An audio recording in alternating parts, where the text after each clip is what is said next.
आज देवी का दूसरा दिन है, नवरात्रि का दूसरा दिन है। आज ब्रह्मचारी माता की पूजा की जाती है और दूसरे दिन आप इस कथा को सुनने से, ब्रह्मचारी की कथा को सुनने से आपकी सभी मनोकामना पूर्ण होती है। ये माता जी अपने लक्ष्य को प्राप्ति करने के लिए आपकी सहायता करती हैं। इस माता सबके संसार की सहायता करिए, हमारे साथ भी हमारा सहायता करिए माता जी।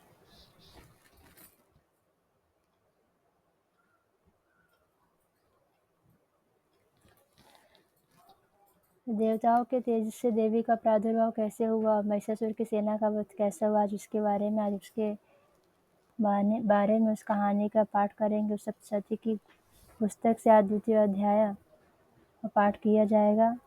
बोलो जय माता दी। ओम मध्यम चरित्र विष्णु वृष्णि महालक्ष्मी देवता उष्णी चंद्र शाकंभरी शक्ति दुर्गा वीर वायु तत्व और यजुर्वेद स्वरूप श्री महालक्ष्मी की प्रसन्नता के लिए मध्यम चरित्र के पाठ में इसका विनियोग किया गया है। मैं कमल के आसन पर बैठी हुई प्रसन्न मुख वाली महिषासुर मर्दिनी भगवती महालक्ष्मी का भजन करती हूँ, जो अपने हाथों में अक्षमाला फरसा गदा बाण वज्र पद्मा धनुष कुंडिका दंड शक्ति खड्ग ढाल शंख चक्र घंटा मधुपात त्रिशूल पाश चक्र धारण करती हैं। ऋषि कहते हैं पूर्व काल में देवता और असुर में पूरे 100 वर्षों तक युद्ध हुआ था। उस असुरों का स्वामी महिषासुर था और देवताओं के नायक इंद्र थे। उस युद्ध में देवताओं की सेना महाबली असुरों से परास्त हो गए। संपूर्ण देवताओं को जीत कर महिषासुर इंद्र बन बैठा। तब पराजित देवता प्रजापति ब्रह्मा जी को आगे करके उस स्थान पर गए जहाँ भगवान शंकर विष्णु विराजमान थे। देवताओं ने महिषासुर के पराक्रम तथा अपनी पराजय का यथावत वृत्तांत दोनों विश्वेश्वरों से विस्तार पूर्वक सुनाए हुए बोले। भगवान महिषासुर सूर्य इंद्र अग्नि वायु चंद्रमा यम वरुण अन्य देवताओं के अधिकार को छीनकर स्वयं ही उसका अधिष्ठाता बना बैठा है। उस दुरात्मा महिष ने समस्त देवताओं को स्वर्ग से निकाल दिया है। अब वे मनुष्यों की भांति पृथ्वी पर विचरते रहते हैं।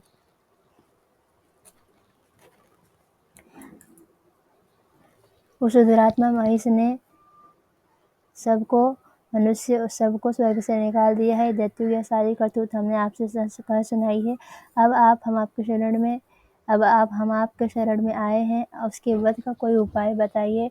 इस प्रकार देवताओं के वचन सुनकर भगवान विष्णु और शिव ने दैत्यों पर बड़ा क्रोध किया। उनके भाव में तन का मुख टेढ़ा हो गया।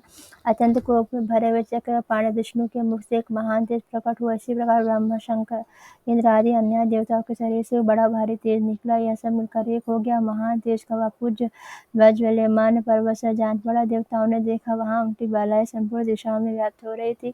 संपूर्ण देवताओं के शरीर से प्रकट हुए उस तेज की कहीं तुलना नहीं हो रही थी। एकत्रित होने पर वह नारी के रूप में परिणित हो गया। प्रकाश से तीनों लोकों में व्याप्त किए जान पड़ा। भगवान शंकर के तेज से उसका मुख प्रकट हुआ। यमराज के तेज से सिर में बाल आ गए। विष्णु भगवान के तेज से भुजाएं उत्पन्न हुए। चंद्रमा के तेज से दोनों स्तनों और इंद्र के तेज से मध्य भाग का प्रादुर्भाव हुआ। वरुण के तेज से जंघा पिंड तथा पृथ्वी के तेज से नितंब भाग प्रकट हुआ। ब्रह्मा के तेज से दोनों चरण और सूर्य के तेज से उनकी अंगुलियां हुई। वसुओं के तेज से हाथों की अंगुलियां, कुबेर के तेज से नासिका प्रकट हुई। देवी के दांत, प्रजापति के तेज से तीनों नेत्र, अग्नि के तेज से प्रकट हुए। उनकी भवें संध्या की और कान वायु के तेज से उत्पन्न हुए। इसी प्रकार अन्य देवताओं के तेज से भी उस कल्याण में देवी का आविर्भाव हुआ। तदंतर समस्त देवताओं के तेज पुंज से प्रकट हुई। देवी को देखकर महिषासुर के सताए हुए देवता बहुत प्रसन्न हुए। विनाकधारी भगवान शंकर ने अपने शूल में से शूल दे दिया। फिर भगवान विष्णु ने अपने चक्र से चक्र उत्पन्न करके भगवती को अर्पण किया। वरुण ने शंखा भेंट किया। अग्नि ने शक्ति दी। वायु ने धनुष दी और बाण दिए। दो तरकस प्रदान किए। 7 नेत्र वाले देवराज इंद्र ने अपने वज्र से एक वज्र उत्पन्न करके दिया। ऐरावत हाथी से उतार कर एक घंटा भी प्रदान किया। यमराज ने काल दंड से वरुण ने पाश, प्रजापति ने स्फटिक अक्षय तथा ब्रह्मा जी ने कमंडलू भेंट किया। सूर्य ने समस्त देवी के रोमकूपों में अपनी किरणों को तेज भर दिया। काल ने उन्हें चमकती हुई ढाल और तलवार दी। क्षीर समुद्र ने उज्ज्वल हार तथा कभी जीर्ण न होने वाले 2 दिव्य अस्त्र भेंट किए। साथ ही उन्होंने दिव्य चूड़ामणि, 2 कुंडल, कड़े उज्ज्वल अर्धचंद्र, सब बाहुओं के लिए केयूर, दोनों चरणों के लिए निर्मल नुपुर, गले की सुंदर हंसले और सब अंगुलियों में पहनने के लिए रत्नों की बनी अंगूठियां भी दी। विश्वकर्मा ने उन्हें अत्यंत निर्मल फरसा भेंट किया, साथ ही अनेक प्रकार से अस्त्र और अभेद कवच कर दिए। इससे सिवा मस्तक और वक्षस्थल पर निवास धारण करने के लिए कभी न कुम्भलाने वाले कमलों की मालाएं दी। जल्द उन्हें सुंदर कमल का फूल भेंट किया। हिमालय ने सवारी के लिए भांति भांति के रत्न समर्पित किए, सिंह दिए। धनाध्यक्ष कुबेर ने मधु से भरा पान पत्र दिया। संपूर्ण नागों के राजा शेष ने, जो इस पृथ्वी को धारण करते हैं, बहुमूल्य मणियों से विभूषित नागहार भेंट दिया। इसी प्रकार अन्य देवताओं के आभूषण और अस्त्र को देकर माताजी का सम्मान किया गया। तत्पश्चात उन्होंने बारंबार अट्टहास पूर्वक उच्च स्वर से गर्जना की और भयंकर नाद से संपूर्ण आकाश गूंज उठा। देवी का यह अत्यंत उच्च स्वर से किया हुआ सिंहनाद कहीं समा न सका। आकाश से उसके सामने लघु प्रतीत होने लगा।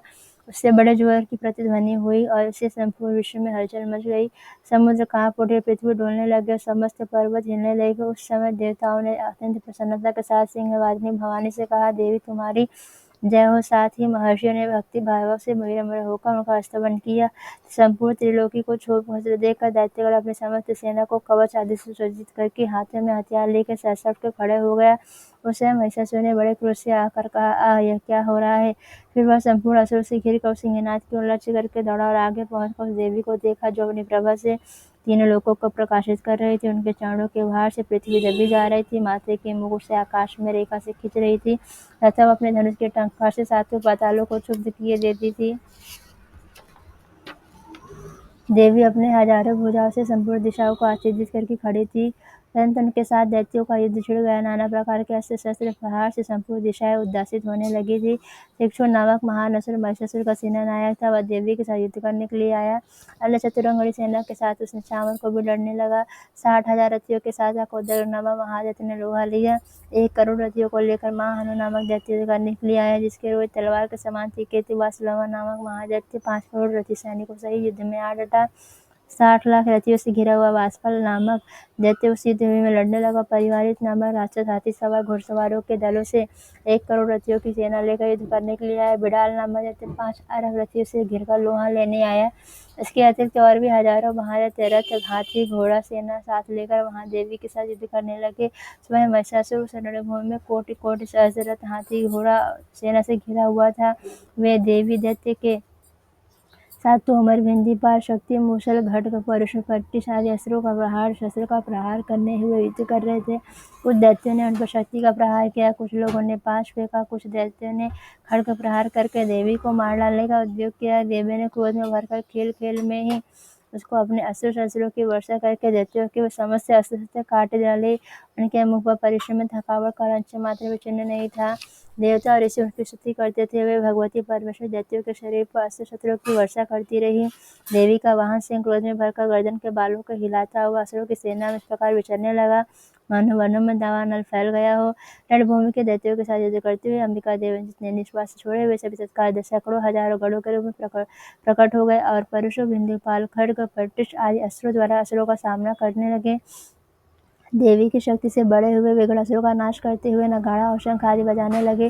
उस संग्राम महोत्सव में कितने ही मृदंग बजा रहे थे। तदनंतर देवी ने त्रिशूल से, गदा से, शक्ति की वर्षा से, खड्ग से आदि से सैकड़ों महादैत्यों को संहार कर डाला। कितने की घंटे को भयंकर नाद से मूर्छित होकर मार गिराया।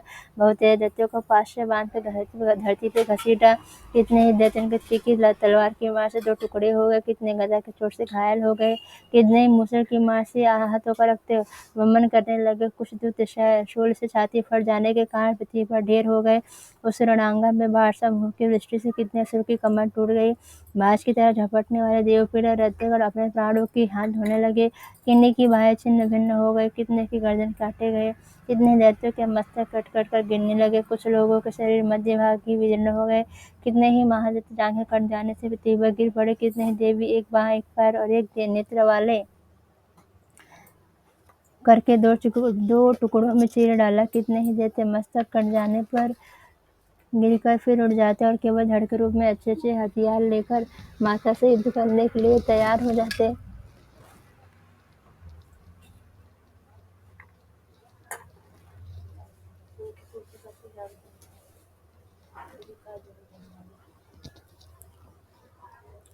शक्ति और दृष्टि लिए बहुत सारे दैत्य दौड़ते थे और माता को ठहरो ठहरो यह कहते हुए ललकारते थे। यह कहते हुए देवी युद्ध के लिए ललकारते थे। जहाँ वह घोर संग्राम हुआ था, वहाँ की धरती देवी के गिराए हुए रथ, हाथी, घोड़े असुरों की लाशों से ऐसे पड़ गई मानो वहाँ चलना फिरना संभव हो गया था। दैत्यों की सेना में हाथी, घोड़े, असुरों के शरीर से इतना अधिक मात्रा में रक्तपात हुआ था कि थोड़े ही देर में वहाँ खून की बड़ी बड़ी नदियाँ बहने लगीं। ठीक उसी तरह जैसे जगदम्बा ने असुरों की विशाल सेना को क्षण भर में नष्ट कर दिया, जैसे तृण और काठ के भारी ढेर को आग कुछ ही क्षणों में भस्म कर देती है, वह सिंह की गर्दन के बालों को हिला हिलाकर जोर जोर से गर्जना करता हुआ दैत्यों के शरीर से मानो उसके प्राण चुन लेता हो। वहाँ देवी के गढ़ों ने महादैत्यों के साथ ऐसा युद्ध किया कि आकाश में खड़े हुए देवतागण उन पर बहुत संतुष्ट हुए, उन पर फूल बरसाने लगे। इस प्रकार श्री मार्कंडेय पुराण में सावर्णिक मनवंतर की कथा के अंतर्गत देवी महात्म्य महिषासुर की सेना का वध नामक दूसरा अध्याय पूरा हुआ। बोलो मही ब्रह्मचारिणी मैया की जय, बोलो महिषासुर मर्दिनी मैया की जय, बोलो काली मैया की जय। इस प्रकार जितने अध्याय होने पर आपको आरती करना है और फिर प्रसाद वितरित करके आपस में अपने परिवार के साथ ग्रहण करना है। इसके बाद हम आरती करेंगे।